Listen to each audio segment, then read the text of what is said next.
ওনারা ভয়ে নদী থেকে উঠে পড়ছে বা প্রায় 24 ঘন্টা উদ্ধার কাজ চালিয়েও ডুবুরি দল সেই ছেলের লাশ উদ্ধার করতে পারেনি। আর তারপর আজানের সাহায্যে সেই লাশ ভেসে উঠল পানির উপরে। বড় ভাই আজান দিচ্ছে এখন। অনেকেই বিষয়টাকে অলৌকিক বলে দাবি করছেন, কিন্তু মুসলমান আল্লাহকে বিশ্বাস করে, আর সেই আল্লাহর উপর বিশ্বাস করেই আজান দিয়েছেন।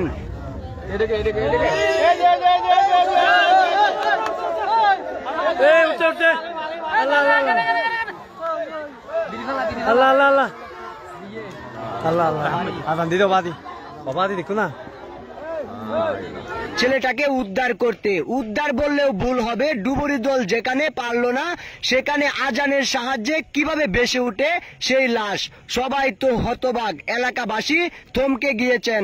ঘটনাটা ঘটে গিয়েছে গতকাল চট্টগ্রাম রাঙ্গুনিয়া ইসামতি নদীতে একটা ছেলে ডুবে যায়। বিগত 24 ঘন্টা ফায়ার সার্ভিস এবং ডুবুরির সকল প্রচেষ্টা ব্যর্থ। তারপর আজান দেওয়ার সিদ্ধান্ত নেয় এলাকাবাসী, আর সাথে সাথেই সেই ছেলের লাশ ভেসে উঠে পানির উপরে। সবাই তো হতবাক, ডুবুরি দল নিজেও হতবাক হয়েছেন। আসলে আল্লাহকে বিশ্বাস করে, ইসলামকে বিশ্বাস করে এমনই এক আজব ঘটনা ঘটে গিয়েছেন রাঙ্গুনিয়ায় চট্টগ্রাম, যেখানে দেখা যাচ্ছে আজানের সাহায্যে লাশ ভেসে তুলেছেন এক মসজিদের ইমাম। বিষয়টা আপনি একটু খেয়াল করে দেখেন। ইসলামের প্রতি ভালোবাসা এবং ইসলাম যেখানে আল্লাহকে বিশ্বাস করে, ইসলামের যে মানুষগুলা মুসলমান, সেই মুসলমানের কি একটা কারিশমা। আজানের এত শক্তি কোথা থেকে আসে? যেখানে ইহুদি কিংবা খ্রিস্টান যারা আল্লাহকে বিশ্বাস করে না, আল্লাহকে নিয়ে গালাগালি করে, নবীকে তুয়াক্কা করে না, এই নবী রাসূলের নামে আজান দেওয়াতেই ভেসে উঠল লাশ। বিষয়টা আপনার কাছে কেমন লাগে?